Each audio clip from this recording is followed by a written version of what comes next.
girl was getting off a horse when her skirt accidentally flipped up. The rich businessman's son saw that the girl was wearing red pants.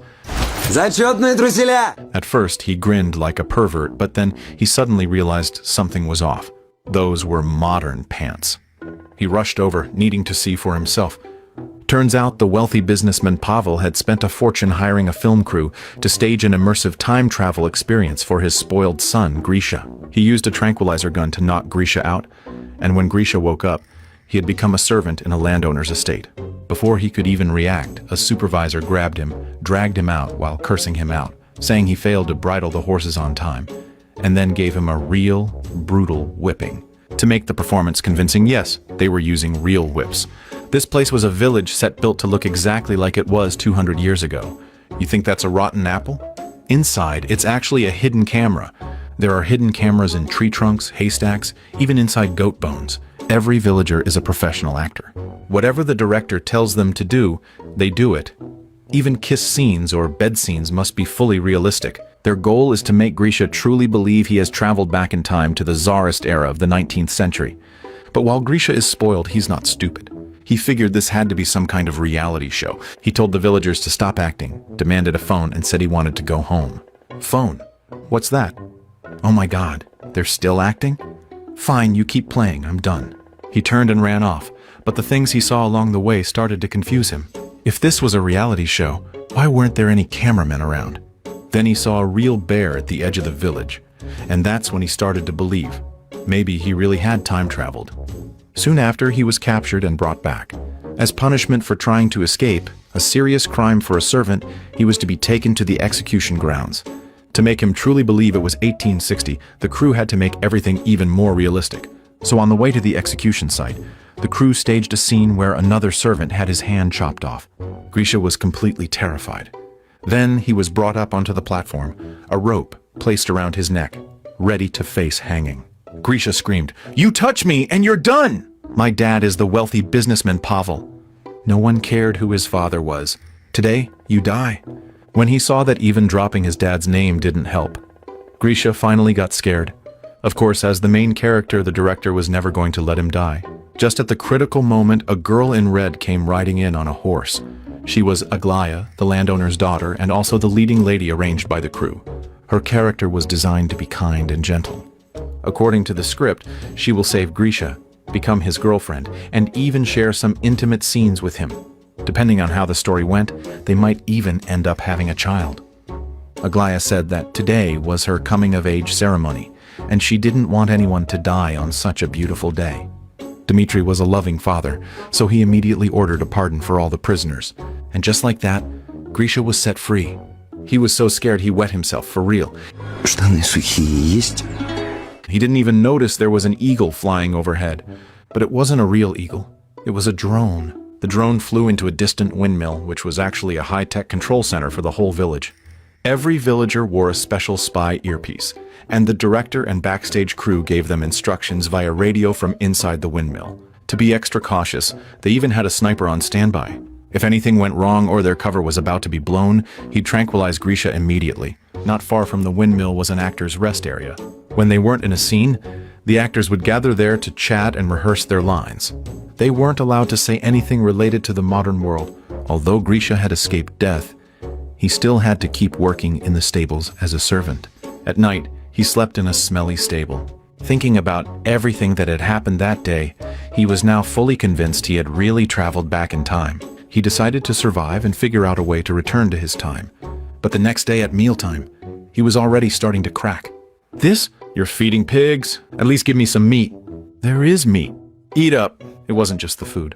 Going to the bathroom was a problem too. No toilet paper. He had to use grass or leaves to wipe himself. He kept feeling like someone was watching him. Занято! Что у тебя занято? Во всем лесу, что ли, занято? It made him anxious, and he was right. Someone was watching him. To avoid any slip-ups, the director's team monitored him 24/7, even when he went to the bathroom. Over the next few days, Grisha kept getting beaten and scolded by the supervisor, either for being lazy at work or for not being efficient enough. You have to understand, Grisha had always been the one looking down on others. He had never been treated this way before, so inside he was deeply hurt and resentful. The director's team thought the timing was perfect. It was time for the female lead to make her entrance. That's Dimitri's daughter, Aglaya. Her script was to have a chance encounter with Grisha, fall in love with him, get married, have children, and make him devoted to love. Because in the past, Grisha changed girlfriends every single day. His irresponsible and heartless behavior had even disgusted his wealthy father. That's why the team added this storyline, to change his nature. Aglaya sat crying beside a haystack, catching Grisha's attention. "What's wrong with you? My father wants to marry me off to an 80-year-old man." Aglaya thought Grisha would feel sorry for her, then hold her in his arms and comfort her. But instead, Grisha asked, "Is the old man rich?" "Yeah, he's rich." "Then what are you crying for? Marry him. After a few years when he dies, won't all his property be yours?" And with that, Grisha turned and walked away. The director and Pavel were speechless. This guy had no empathy and didn't follow the script at all. That day, Grisha stole a chicken. Это ж барская курица. Отпусти быстро. Не отпущу. Мне мясо надо. Я на одних комарах долго не протяну. А еще из перьев подушку себе сделаю. Not long after, he cooked and ate the entire thing by himself, not even sharing a spoonful of soup with the others. The director saw this as the perfect opportunity to awaken his conscience, so he stayed up all night writing a new scene. The next day, the supervisor found the chicken missing and asked who stole it. When no one responded, he said, "You have two choices. If someone admits to it, you'll only get 10 lashes. If not, I'll pick someone at random and they'll get 50. Faced with this moral test, Grisha chose selfishness. The supervisor dragged off Proshka. Proshka was beaten until his skin was torn and bleeding, but he still didn't name Grisha. Everyone believed this act of loyalty would finally weigh on Grisha's conscience. But Grisha, used to ordering others around and making his underlings take the fall for him, felt no guilt at all. In fact, he looked disgusted. Pavel, seeing no progress in Grisha's attitude, is enraged and plans to destroy the project. But then, something unexpected happened. A girl was getting off a horse when her skirt accidentally flipped up. Grisha saw that the girl was wearing red pants. At first, he gave his usual sleazy grin, but then realized those were modern pants. He rushed over, trying to get a better look. The director panicked. If he saw this, the whole operation would be exposed. But when he lifted the girl's skirt, there was nothing there. Turns out the girl reacted fast. She had already taken off the pants and hidden them in the hay. Grisha thought maybe he just imagined it because he missed home so much. Once he came back to his senses, he actually apologized for his rude behavior. Прости меня, я вел себя как животное. Не надо оскорблять животных. Хорошо, как гриб. Грибы-то можно оскорблять? It was the first time in his life that Grisha had ever apologized to someone. Pavel was moved to tears. Maybe his son wasn't hopeless after all. Liza accepted Grisha's apology. To lighten the mood, she joked, "You've already seen my body. Now no one will want to marry me. So you have to." It was meant as a joke, but Grisha took it seriously. From that day on, he followed Liza around whenever he had the chance. But wait, that's not the right script. Aglaya was supposed to be the female lead. To steer Grisha back on track, the director added a new scene. Aglaya, resisting the marriage to the 80-year-old man, threw herself into the river right in front of Grisha. The scene went smoothly. Grisha rushed into the water, pulled Aglaya out, and laid her in a carriage. Next came the bed scene the director had arranged. Aglaya used all her charm to seduce Grisha. She thought that with her overwhelming allure she could easily win him over. But Grisha had seen it all before. He simply closed the carriage door and walked away. Now he was only interested in Liza. With no other option, the director had to rewrite the script and make Liza the new female lead, even though she was originally just a background character. Thanks to Grisha's passionate pursuit, Liza became his girlfriend. In the middle of their honeymoon phase, the director felt it was time to introduce a subplot. One day, Dmitri called Grisha over and treated him to a big feast. After the food and wine, Dmitri said, "My son hit someone with a carriage in the city. We need a servant to take the lashes for him. I think you're perfect. Afterward, I'll set you free, give you a house, and let you marry Liza." Seeing Grisha hesitate, Dmitri sweetened the deal with another offer. Эти еще арбуз, да. But Grisha wasn't thinking about rewards. He thought of his past. He once hit someone while drag racing and forced one of his underlings to take the blame. He knew if he refused now, his life here would become unbearable. Now, it was his turn to be the fall guy. This time, Grisha learned what it meant to share. Soon, the enforcer arrived at the village and gave Grisha 20 harsh lashes. With each strike, Grisha's face twisted in pain. And with each strike, it was as if he was being purified. For everything he had done in the past, this was the punishment he deserved.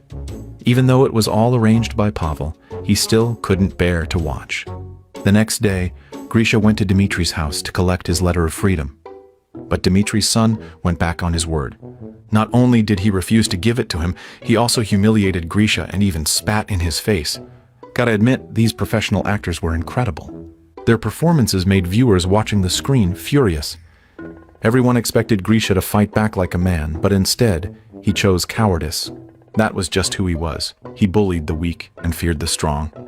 That night, Grisha lay on the grass with Liza, chatting about how he was humiliated by Dmitri's son. He said that he clenched his fists and almost threw a punch, but didn't. Because when he looked at Dmitri's son's face, it was like seeing his old, arrogant self. Pavel was deeply moved. His son was finally beginning to reflect. In the days that followed, Grisha worked hard and finished his tasks early so he could go on dates with Liza. They rowed boats together, snuck off to eat together, and went on long walks. One day, Grisha opened up to Liza and told her he was actually a time traveler.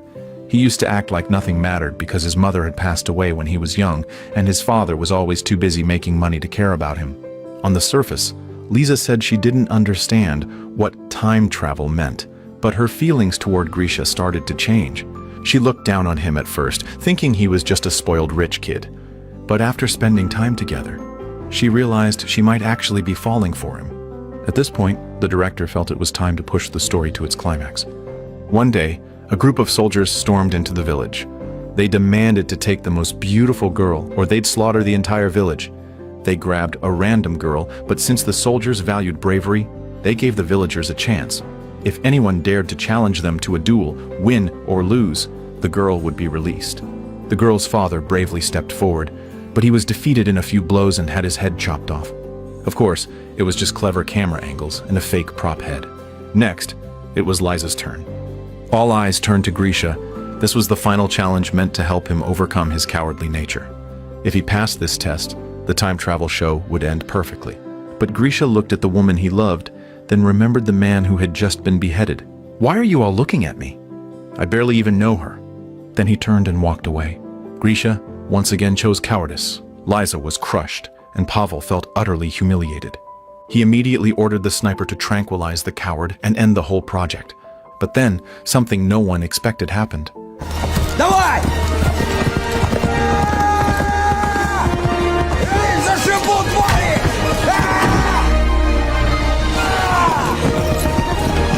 Grisha showed up on horseback, carrying Liza behind him as they galloped across the fields, through the woods, and arrived at a gas station. Before he could react, the sniper caught up and shot him with a tranquilizer. When Grisha woke up, his father told him that he had been in a car accident and had been in a coma for 3 months. Grisha thought the whole time travel experience had just been a dream. But even if it was a dream, he had truly changed. He was no longer arrogant, and his bad habits were gone too. Yet without Liza, no other woman interested him. Not even going to his favorite bar could lift his mood. Until one day, he came across 2 familiar faces, the ones from his dream, Dmitri's son and Aglaya. Seeing how lost and miserable Grisha looked, they couldn't help but tell him the truth, and brought him to a horse ranch. There, Grisha finally reunited with the woman he had longed for, Liza. Все было по-настоящему. Да. Я скучала.